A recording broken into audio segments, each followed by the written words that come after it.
Bueno, vamos entonces a proseguir. Agradecemos al profesor de Morelos por la presentación. Y vamos entonces a escuchar ahora la ponencia que va a compartir la Universidad Arturo Saraíza, cuyo título es Los Etruscos y la Roma arcaica. El licenciado Saraíza es arqueólogo, investigador, prehistoriador, docente, museísta y es docente en el Instituto de la Asignatura Prehistoria e Historia de Gracias, Alicia. No. Bien, muchas gracias a todos por estar hasta acá. Muchas gracias a la Sala de Historia por brindarme esta oportunidad. Cuando estaba mirando el orden, me di cuenta que quedaba último y que esta ha sido una mañana bastante intensa en cuanto a la exposición de conocimiento que ha tenido lugar aquí. Y yo previamente pensaba que debía ser breve, ahora creo que debo ser más breve aún en función de esta cuestión. El título de la ponencia es Los Etruscos y la Roma arcaica. Lo de unidad política es en sí mismo un anacronismo, porque ustedes saben que Etruria, que coincide aproximadamente en términos territoriales con lo que hoy en día es Toscana, nombre que además deriva de los etruscos, nunca fue en sí mismo una unidad política, sino que era más bien una liga de ciudades, una liga de 12 ciudades. Ahora, como estas ciudades se conformaron, a mí me parece uno de los problemas más interesantes al cual se ha arrojado algo de luz recientemente a través de un conjunto de pruebas que se han obtenido por medios laboratorísticos. A eso me voy a referir también. Es una información relativamente reciente porque los primeros resultados en este sentido se publicaron, según tengo entendido, en septiembre de 2021, pero que terminaron de resolver una cuestión bastante importante que apuntaba al origen de los. Era una cuestión bastante relevante porque la mayor parte de los historiógrafos que lo mencionan, y voy a hablar de Tito Livio, que es por el que siento una mayor predilección, pero lógicamente Dion Casio, Diodoro Sículo, Dionisio de Halicarnaso, etc., expresaban que se les atribuía a estos pueblos un origen de Asia Menor. Me voy a referir a eso un poco a continuación, porque primero quisiera situar cuál es el panorama, el contexto de la Italia del Hierro final, es decir, la Italia prerromana, la Italia de los siglos X y VIII sobre todo. Bien, en ese contexto yo mencioné en el abstract tres entidades culturales que están presentes en la zona centro-norte de Italia: la cultura de Golaseca, la cultura Camuni y fundamentalmente la cultura vilanoviana. La cultura vilanoviana es una cultura que tuvo un desarrollo bastante importante a partir del siglo X antes de Cristo, y que lo curioso es que la mayor parte de los vestigios arqueológicos que han sido identificados como pertenecientes a ese grupo cultural están superpuestos territorialmente a lo que va a ser en el futuro la cultura etrusca. Esta cultura vilanoviana es una cultura en la cual podemos ver casi un desarrollo, podríamos decir, bastante acelerado en términos de que los ajuares funerarios que están representados en esta cultura, particularmente son un tipo de urnas funerarias. Yo no les puse imágenes sobre esto porque no quería expresarme sobre esto, porque simplemente, extenderme sobre esto, porque me parece que es más bien una situación de contextualizar qué fue lo que pasó en ese momento de la Italia prerromana, que una cultura que tenía en algunos aspectos prácticas podríamos decir, alcoholítico, es decir, que ya tenía materiales de origen mineral, con los cuales fabricaban un conjunto de objetos que son bastante conspicuos de esta cultura, como espadas con antenas, cierto tipo de cascos, algunas fíbulas, que son esos alfileres de gancho que se usaban para los mantos, que son bastante característicos de ellos. Como esa cultura que tenía prácticamente aldeas, no había ninguna ciudad, se transformó en una cuestión de unos 100 años aproximadamente, en la cultura base de lo que va a ser el desarrollo posterior de los etruscos. Aquí se pueden esbozar varias hipótesis al respecto. Algunas de ellas están vinculadas con la particular explosión que tuvieron las migraciones griegas de aquella época, y esto es bastante notable cuando uno analiza algunos de los modelos estilísticos propios de la cultura etrusca que parecen abrevar en modelos que son de origen griego. Particularmente, les voy a mostrar algunos casos ahora a continuación. Perdonen que no les dije, pero esto que estamos viendo no se ve demasiado bien, pero es la región etrusca propiamente dicho. Esta zona que estoy señalando acá es la zona sur del territorio de Etruria, y hay algunos íconos que se pueden observar allí que hacen referencia a necrópolis. Algunas de las necrópolis más importantes de Etruria, muchas gracias, se encuentran en ese territorio, particularmente alrededor de dos ciudades que se llaman Caere, o Cere, o Cerveteri, como quieran llamarlo, y Tarquinia. Luego vamos a ver algunos ejemplos a ese respecto. Pero bien, en el discurrir de esta exposición, que voy a tratar de que sea, como les dije, lo más breve posible, me interesa situar esta cuestión de contexto, analizar un poco el surgimiento de la cultura etrusca y luego hacer alguna exposición de casos, un breve estudio de casos sobre algunas menciones específicas en las fuentes, particularmente en Tito Livio, creo que tengo alguna de Dionisio de Halicarnaso también, con respecto a cuestiones vinculadas a la relación entre los etruscos y los romanos. Ustedes saben que hay varias hipótesis respecto de cómo funcionó la Roma, particularmente la Roma monárquica, esa Roma del siglo VIII y VII, con respecto a, respecto a los etruscos. Y la perspectiva de los romanos, particularmente la perspectiva de Tito Livio, es una perspectiva particularmente belicista, que parece ser como una descripción de lo que fueron las campañas militares y los enfrentamientos bélicos que tuvieron entre sí.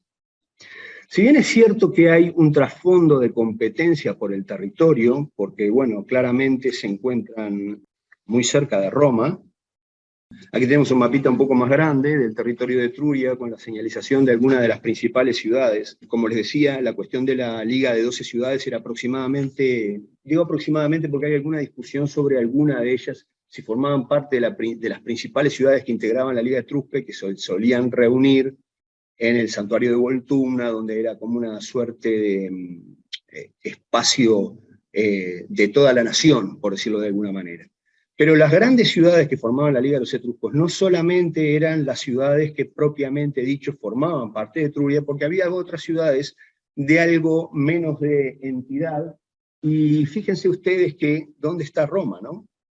Aquí, ¿no? Este es el Tíber, ¿no? Claramente, ¿no? Roma tenía esta ciudad que, bueno, ustedes no creo que lo vean ahí, pero se llama Fidenas, es una ciudad que era una ciudad etrusca propiamente dicha. Y llama la atención de que la mención en la historia en Ab Urcondita de Tito Livio, que en la edición latina de Gredos está bajo el nombre de Historia de Fundación del Pueblo Romano, ya desde el inicio la mención que se hace con respecto a los etruscos es una mención donde se les otorga una importancia y una relevancia fundamental. Ya en el libro 1 de Tito Livio, 1-2, aparece una mención, luego, bueno, ustedes estarán familiarizados con esto, luego de la llegada de Eneas y del encuentro con Latino y de la cuestión con Turno, de los rútulos, cómo este individuo, Turno, recaba la ayuda de un tal Mecencio, que a la sazón sería el rey de la ciudad de Cere. Ya en un momento inicial, al final el enfrentamiento bélico de estos, perdonen el término, protolatinos, si ustedes quieren, con esta fuerza combinada de rútulos y etruscos, se saldó con una victoria de los latinos en la cual nada más y nada menos que perdió la vida el propio Eneas. O sea que desde un momento inicial ya aparece mencionado este vínculo, y además Tito Livio menciona a los etruscos como que eran la principal potencia en aquella época en Italia, desde los Alpes hasta Sicilia, hasta la Magna Grecia, es decir, por toda la costa occidental de la península itálica. Digamos que a lo largo de la historia, como yo les decía previamente, existe como esa suerte de relato bélico, ¿no? Esa suerte de enfrentamiento, de competencia por el territorio y por la supremacía, entre Roma, una Roma que con el paso del tiempo se va expandiendo, por ahí leí que era la imagen, era como una especie de, como una piedra que se arroja a un lago, y a partir de círculos concéntricos se van viendo las ondas expansivas de esta acción. Pero si uno sigue la historia de Tito Livio en particular, y que sé que estoy mencionando ahora, va a ver cómo es casi una historia de los consecutivos enfrentamientos de la primera monarquía romana y luego de la joven república con sus vecinos. otros vecinos, no solamente los etruscos, sabinos, ecuos, volcos, etc., otros pueblos que vivían en esa zona.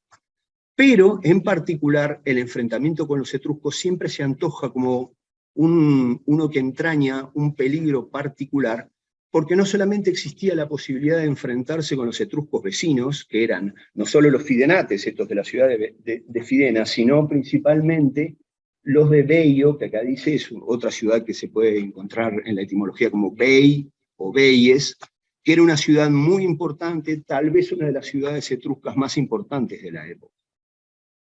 Al norte, ahí dice Falisci, es el Ager Faliscus, un territorio que históricamente siempre se le ha considerado uno de los más feraces de la península itálica, tal vez capaz de rivalizar con la propia Campania o el Lacio en cuanto a su producción agrícola. Ahora bien, es cierto que los etruscos nunca actuaron como si fueran una única nación contra los romanos, pero su imbricación con los romanos es particularmente notable, como les decía previamente. Voy a citar algunos ejemplos de esto que les quería mencionar. Pero previamente a esto, una vez que situamos el contexto general de la situación, yo quisiera hacerles mención a una información que les comentaba a priori sobre el origen de los etruscos. Como les decía, el tema del origen de los etruscos siempre fue un tema de controversia. Si uno lee las fuentes históricas puede encontrar que se les atribuía un origen del Asia Menor, de un origen lidio. He surgido algunas especies de pruebas a ese respecto. Digo especies porque había algún mármol, algunas inscripciones en el ámbito del mar Egeo, que podía haber sido atribuido a la lengua etrusca, pero que en sí encerraba algunas dudas.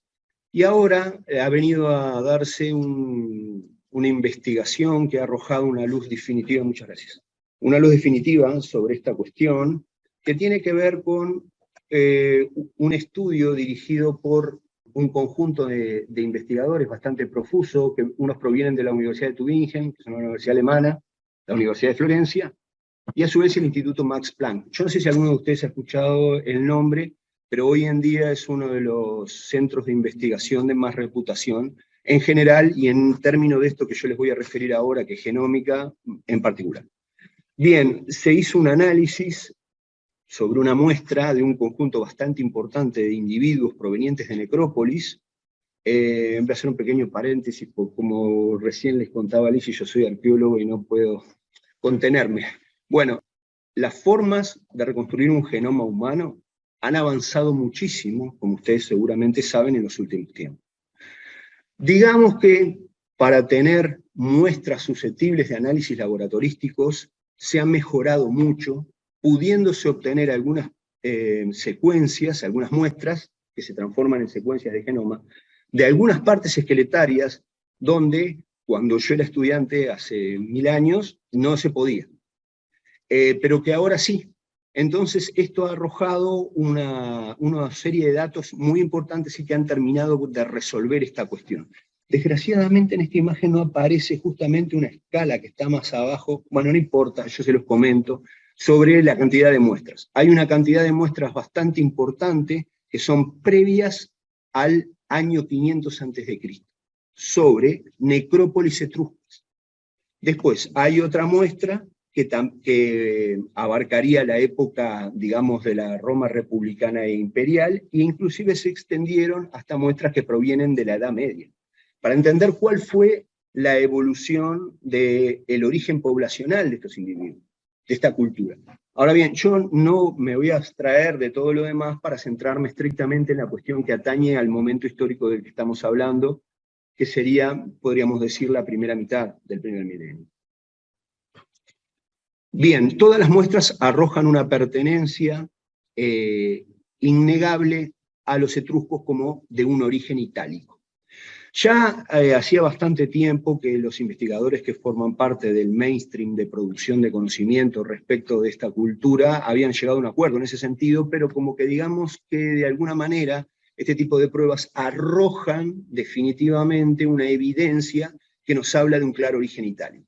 Entonces, trasladar ese problema de la transformación de la cultura viranoviana a una cultura que no tenía ciudades, que vivían prácticamente en cabañas, y esto está así porque se ha determinado no solamente en función del análisis de ciertos vestigios arqueológicos, sino que también había algunas urnas funerarias pertenecientes a esta cultura que reproducían este tipo de cabañas, por lo cual esto, una vez que se contrasta con el correlato que otorgan los vestigios arqueológicos, es posible de establecer con un cierto grado de verosimilitud.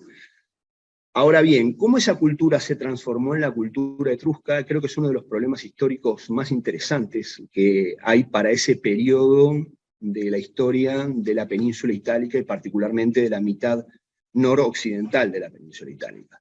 Yo le dije al principio que hay una particular coincidencia en la localización de los vestigios arqueológicos que pertenecen a la cultura vilanoviana con el ámbito de expresión territorial que tuvo después Etruria. Entonces, no hay realmente, por lo menos, una explicación final sobre la cuestión, lo cual es particularmente interesante. A veces las certezas no son la columna vertebral del conocimiento, sino justamente las dudas que tenemos o las preguntas que nos podemos plantear sobre ciertos fenómenos. Y particularmente a partir de estos datos que surgen, creo yo que hay unas nuevas posibilidades de pensar qué fue lo que sucedió. ¿Y por qué es importante con respecto a esto en lo que afecta a los romanos? Estaría bueno que hiciéramos como una suerte de ejercicio de abstracción colectiva y nos imagináramos mediados del siglo VIII a.C., en ese lugar del Tíber que funcionaba también como un vado y que tenía, bueno, unas ciertas posibilidades en cuanto a la determinación del espacio, en términos de que ofrecía seguramente algunas ventajas defensivas, esas colinas en ese lugar. Dicho sea de paso, los intersticios en los espacios bajos en el intermedio de esas colinas seguramente fueron objeto de inundaciones periódicas, lo cual hacía un poco más complejo que se utilizaran, por lo menos de acuerdo a la tecnología presente en esa época, en este lugar, como áreas de ocupación. También la cuestión de las salinas en Ostia, ¿no?, cerca de la desembocadura del Tíber, que brindaban un recurso que era muy importante. Y yo quisiera mencionar una cosa más para salir un poco de lo que era el área nuclear, digamos, de la cultura etrusca. Yo creo que este mapita sí que se ve un poco mejor. Este mapa inclusive tiene la cuestión de que los nombres de las ciudades etruscas aparentemente tendrían que ver con cómo se vocalizaría en el idioma etrusco, que tiene un problema adicional, hasta donde yo sé. Creo que conjuntamente con el lineal A debe ser uno de los idiomas que nosotros podríamos saber cómo suena, pero no qué significa. Tal vez sea uno de los pocos casos que quedan, ¿no? Fíjense ustedes ahí, Bey, Caisra, Eracaere, Tarna, Tarquinia, etcétera, etcétera. Bien, si ustedes observan ese mapa, ven de Roma hacia el sur, donde aparece el nombre Campeva. Esa es la ciudad que va a ser Capua, digamos la capital de la Campania futura.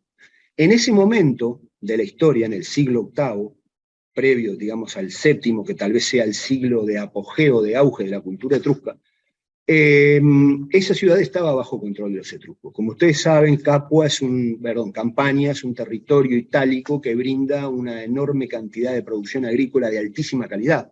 Además, el vino de Falerno creo que debe ser una de las cosas más conocidas.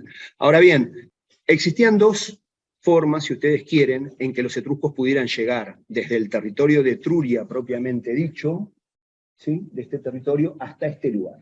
Una es evidentemente por mar, y la conformación de una flota etrusca relevante aparece en la literatura historiográfica en más de una ocasión referida a los conflictos que los etruscos tuvieron con los griegos en esa época, para lo cual en algún momento inclusive se esboza una alianza con los cartagineses, que empezaban a despuntar como otra de las potencias dominantes de la región en este momento de la historia que estamos describiendo. Ahora bien, también existe una ruta terrestre, como es obvio. Creo que hay buenos elementos para considerar que la ruta terrestre de Etruria hacia Campania en el siglo VII y en el siglo VIII a.C. debería pasar, si no por Roma, seguramente cerca de allí. Es decir, que ese enclave, donde después se edificó la ciudad de Roma, tenía además otros beneficios en ese sentido, ¿sí?, en el sentido de estar en una ruta comercial relevante para la época. Bien, ahora bien, esta situación luego del periodo de auge de los etruscos, para, digamos, redondear la cuestión, empezó a sufrir dificultades con el tiempo. habían obtenido una victoria frente a Griegos Focios en Alalia, que es una fundación en la isla de Córcega. Aparentemente los focios embarcaron rápidamente todos sus bienes y personas del asentamiento corso, y esto habría provocado la fundación de la ciudad de Massalia, la actual Marsella.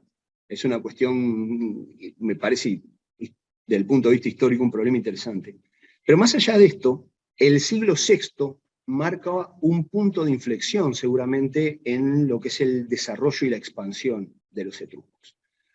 Todo parece indicar que a partir de ese momento tenemos un declive de dicha cultura. Y esta cultura de estar, esta civilización, estos pueblos, estos grupos humanos, de estar un poco a la ofensiva hacia los romanos, y ahora lo vamos a referir un poquito más en particular, aludiendo a algunas citas de Tito Livio, pasan a estar un poco más a la defensiva, ¿sí? Y digamos, en el siglo IV sería el siglo donde claramente se marca un retroceso por parte de la cultura etrusca.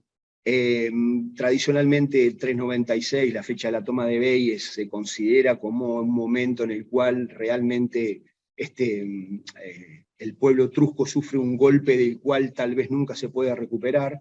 Yo le agregaría a esto algo que desde el punto de vista de las fuentes también está establecido, pero que creo que tuvo una importancia superlativa, sobre todo en lo que tiene que ver con los territorios que se encontraban fuera del área nuclear, etrusca más hacia el norte, lo que aquí aparece como en un rosadito, en un tono más claro, que es los movimientos de los pueblos de origen galo. Seguramente ustedes recuerdan el episodio del 390, ¿verdad?, de la invasión de los galos a Roma, Fabio lanceando a un galo, Breno, el Alia, todas esas cuestiones que fueron bastante traumáticas en términos digamos, el pensamiento, de la forma de entender de los romanos, porque evidentemente que ese fue un momento en el cual estuvo en riesgo su supervivencia, como tal vez muy pocas veces previamente hasta su definitivo declive. Pero bien, digamos que esto yo lo menciono entre otras cosas. ¿Por qué? Porque el motivo por el cual los romanos habrían acudido a ese encuentro de dos mundos con los galos que venían desde el norte fue instigado por una ciudad etrusca que les pidió ayuda.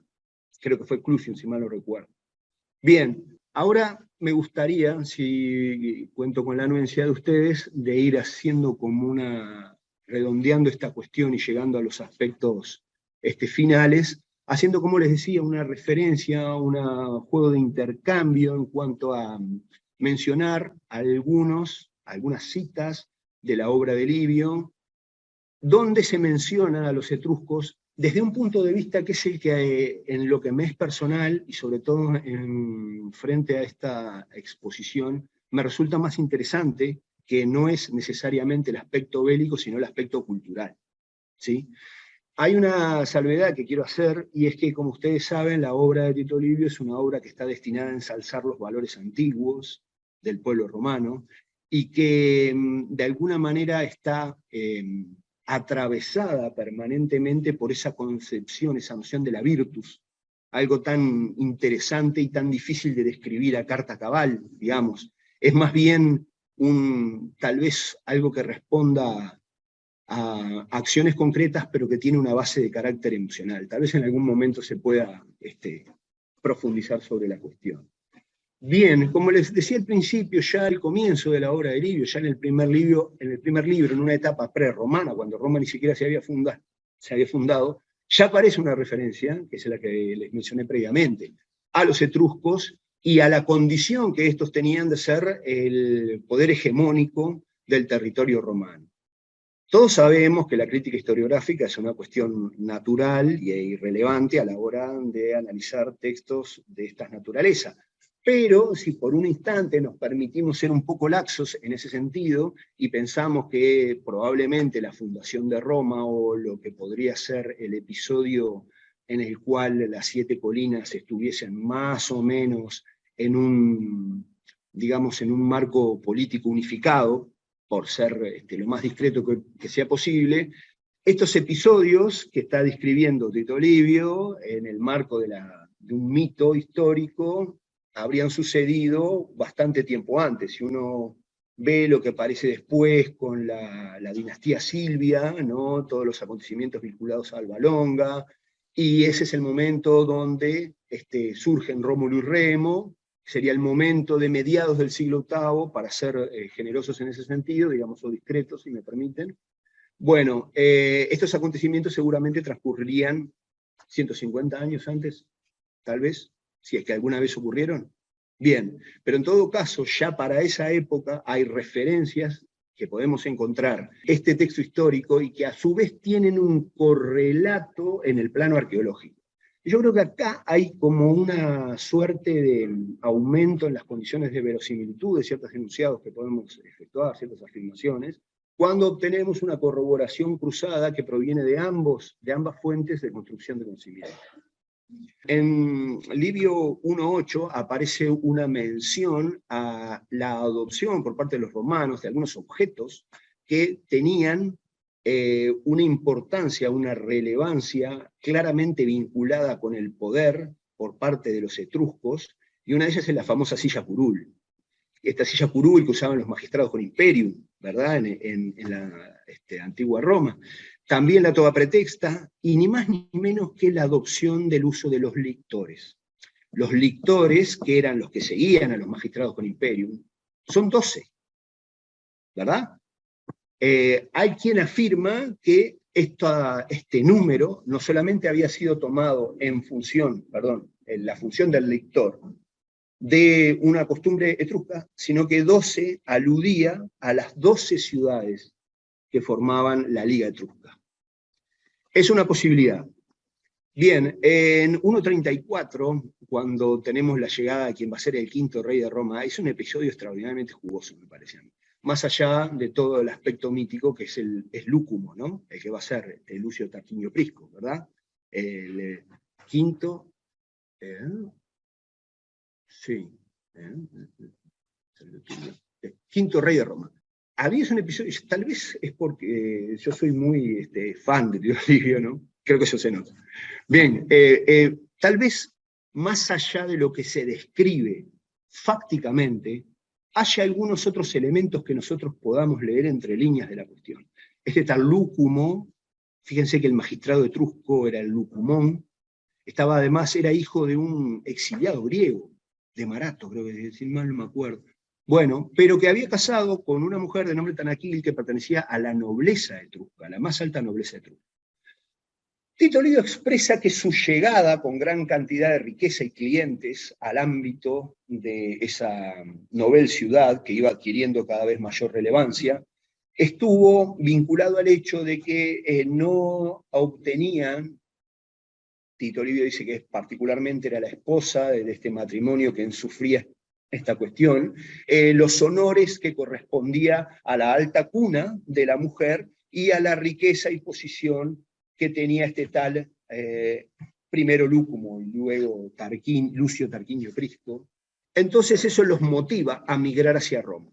Bueno, ustedes saben lo que sucede después, que va adquiriendo relevancia con sus conciudadanos, pero este episodio ha sido leído también como una forma de romantizar, si me permite la palabra, una situación en la cual probablemente existiese un control por parte de algunos etruscos, tal vez de Caere, tal vez de Tarquinia, tal vez de Vei, digo porque me parecen los más cercanos, a pesar de que el episodio a posteriori con Porsena es de Clusium, que es una ciudad que está bastante más al norte, la que aparece allí, que dice Clusium, bien.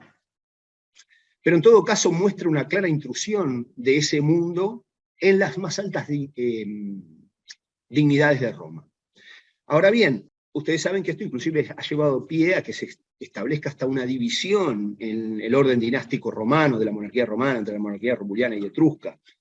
En todo caso, lo que está claro es que probablemente hay un conjunto de elementos culturales que estén también presentes allí como para poder facilitar esta cuestión. Es cierto que no es el único romano que llega, perdón, de extranjero que llega a rey de Roma, ¿no? Eso es verdad. Pero bueno, eso también fue esgrimido, según dice Tito Livio, como argumento para justificar la consecución del objetivo de ser el rey de Roma mediante una estratagema con los hijos de Anco. Bueno, ese es otro tema. Bien, yendo un poco más adelante, en 1.56 hay una referencia a Tarquinio Superbus, ustedes saben, Tarquinio el Soberbio, el último rey de Roma, donde, bueno, en el marco de una construcción de una serie de nuevos trabajos y nuevos templos, aparentemente hay que desacralizar un territorio, pero el templo del dios Terminus, el dios de la limes, de los límites de los romanos, se resistía o no recibían buenos augurios para hacer este traslado, y que en un momento se produce un prodigio y que sale una serpiente de una columna de madera. Y que este aparentemente es un prodigio que atañe específicamente a Tarquinio el Soberbio, para el caso, no es referente al conjunto del Estado. Y Tito Livio menciona a título expreso que los arúspices etruscos estaban para hacer las predicciones y presagios vinculados al Estado, pero que en este caso no son funcionales a la situación porque se trata de un prodigio que atañe directamente a una persona, no a todo el Estado romano.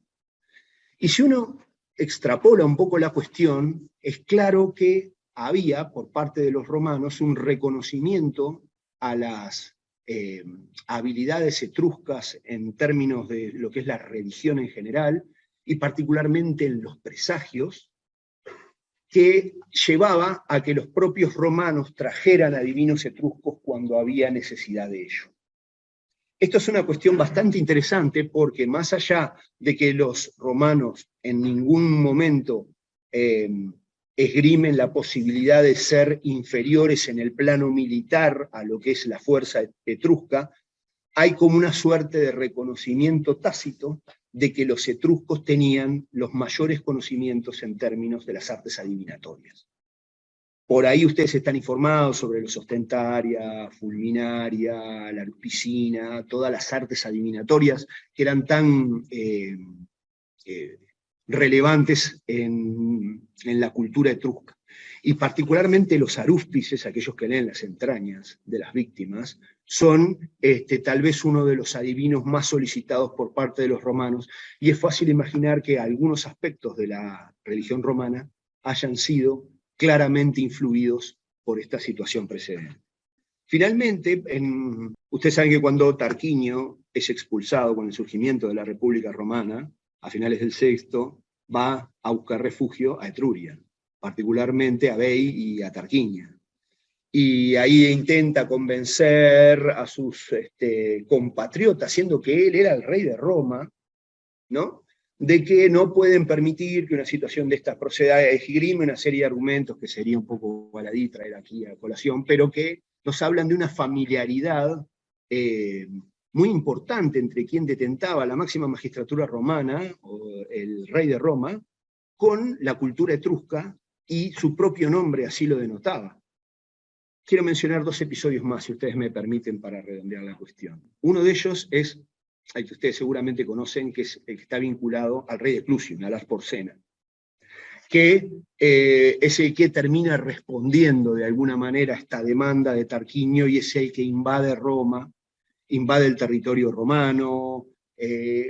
Tito Livio, en cuanto a la descripción de lo que fue esta campaña militar, es particularmente detallista, y que contiene algunos episodios que, más allá de que uno pueda pensar que sean ciertos o falsos, nos hablan bastante de cuál era el estado de ánimo que los romanos exhibían frente a esta invasión. Ustedes recuerdan todo el Cayo Muncio asando su mano derecha en la tienda del rey, una vez que se equivoca y mata al secretario cuando estaban pagando, ¿verdad? Y bueno, y eso provoca una serie de reacciones en Porcena, lo cual termina generando tal vez hasta una simpatía, no sé si usted se acuerda, pero la devolución de los rehenes, la Virgen Cruelia, bueno, hay toda una serie de eventos que vinculan a este rey con la Novel República Romana.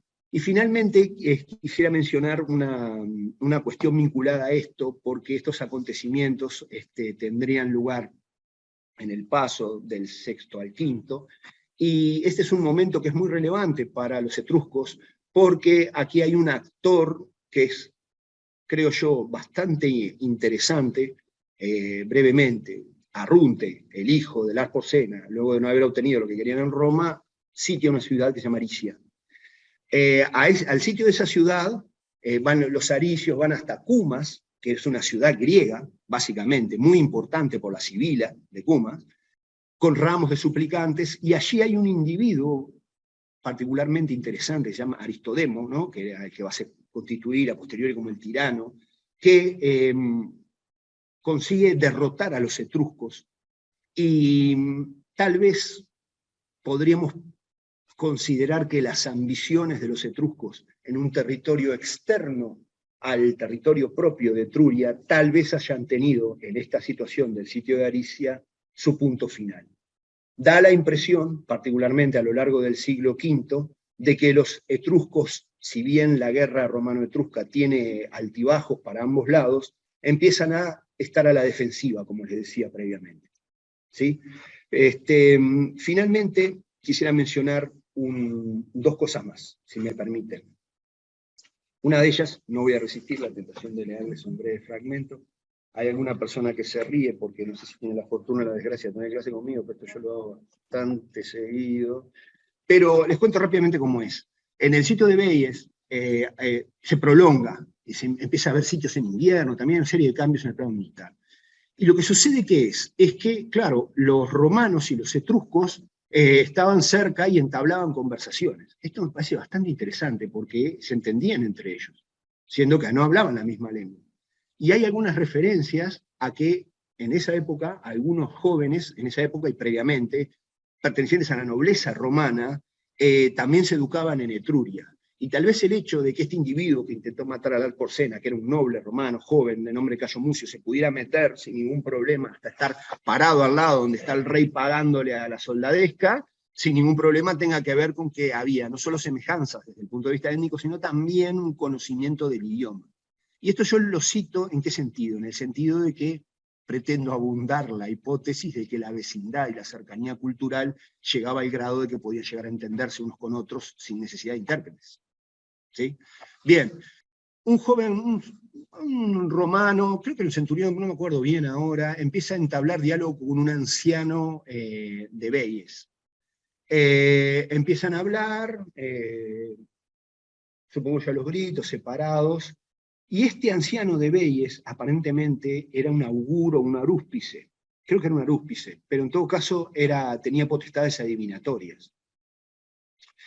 Y le grita a los romanos, como para hacerles desistir de su sitio de Veies, que nunca van a poder conquistar Veies mientras no se sobrepasen las aguas del lago Albano, que es un lago de ahí, de la Italia central. Esto en principio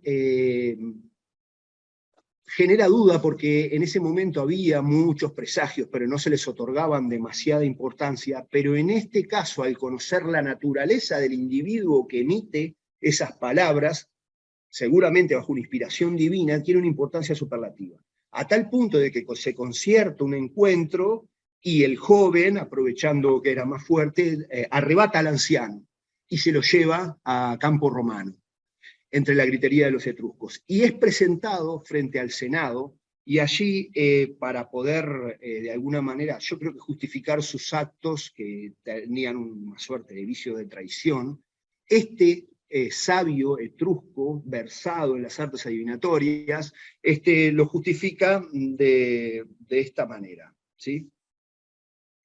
Sin duda, los dioses estaban irritados con el pueblo de Veies el día que le habían dado la idea aquella de revelar la ruina fatídica de su patria, es decir, cómo les dijo a los romanos qué era lo que tenían que hacer para tomar Veies, que Veies era una ciudad que tenía unas sendas fortificaciones ciclópeas y que su sitio se había prolongado mucho tiempo, ¿sí?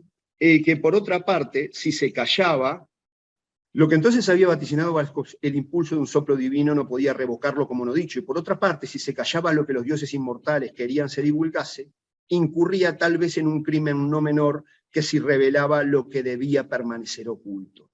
Pues bien, los libros del destino y la ciencia etrusca referían que cuando el agua de alba del lago Albano, ¿no?, llegase a rebosar, entonces si los romanos la hacían discurrir conforme a los ritos, se les concedería la victoria sobre los vellentes. Antes de ocurrir eso, los dioses no abandonarían las murallas de Veios. Hay una cuestión también en el plano mítico, ¿no?, de que los romanos, una vez que tomaron Veies, se llevaron a la estatua de Juno, ¿no?, que era la diosa protectora de la ciudad de Roma, y que cuando penetraron en el templo le preguntaron a la diosa, ¿quieres venir con nosotros? Y una voz poderosa de las alturas dijo, sí quiero.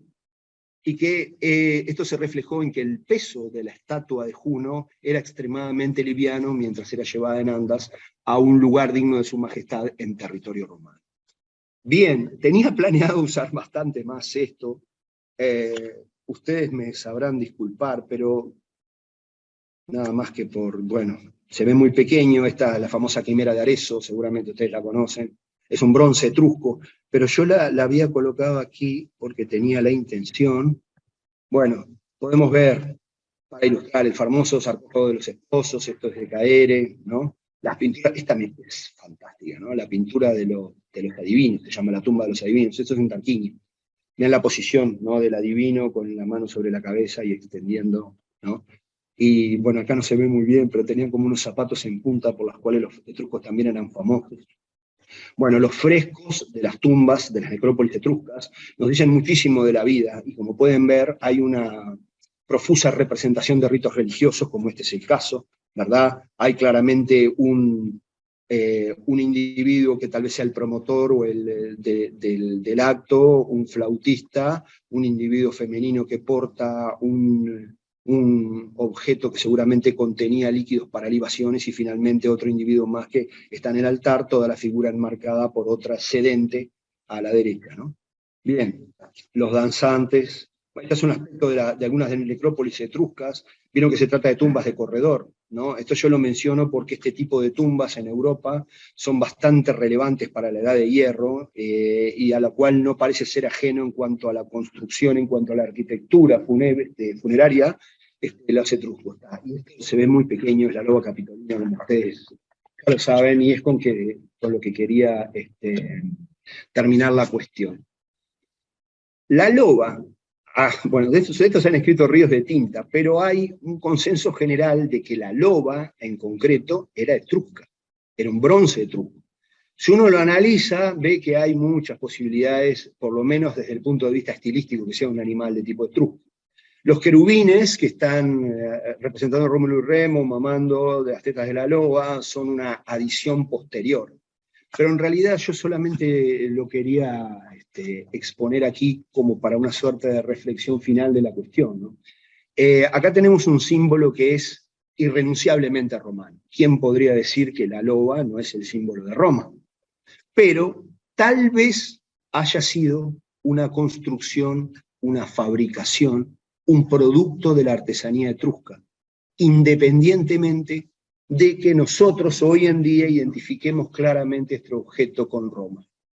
Tal vez, por lo menos a mí me gustaría pensar así, y en particular en lo que a la Roma arcaica atañe, esto sea una suerte de metáfora, y lo que nosotros estamos observando a través de las fuentes o inclusive del registro arqueológico, como tan indisimulablemente romano, tenga en el fondo una matriz o un espíritu o una influencia de la cultura etrusca. Gracias por su paciencia.